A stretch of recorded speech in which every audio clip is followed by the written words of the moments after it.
Welcome back to Committing Crime with Happy Joji. My first piece of advice is as follows: for extra cash consider robbing sex offenders. Their address is easy to find and they can't own guns. If this makes you feel a little bit effy, I understand, so instead let's turn our attention instead on robbing virtual people and their pixels.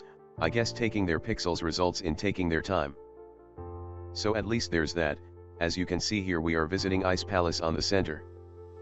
This was recorded on an official server and I've done the jumps between the maps quite a bit, and someone always decides this is a safe spot to build. It's about as safe as being a child surrounded by Catholic priests if you ask me, but hey, to each their own I suppose. So we gently parachute down because sometimes when you enter this part the water decides it's not having it and just straight rejects Newton's gravity law.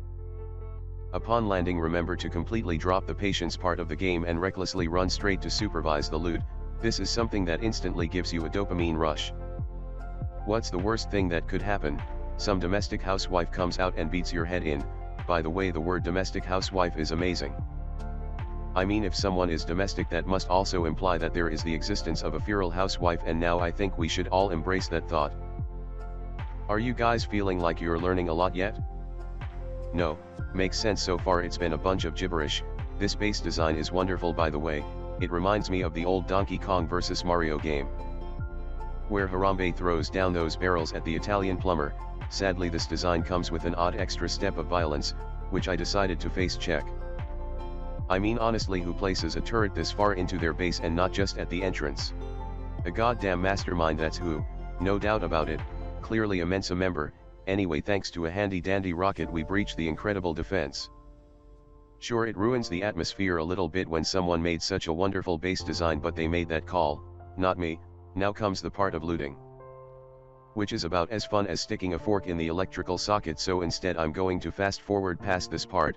If you want, you can see the end loot at the very end of the video. Instead, I'm going to ask you guys a question. If I was to be stopped by the police, and my first response was it's medicinal, what would you think I was talking about? Because apparently a prostitute can't be seen as medicinal, and I find that incredibly rude to both that lady dressed as Charizard and myself. Any opinions on this? Any words of wisdom to share? I will see you in the next one, lunatics. Sorry for the short episode. Let's be honest, I was looking to make space on the computer.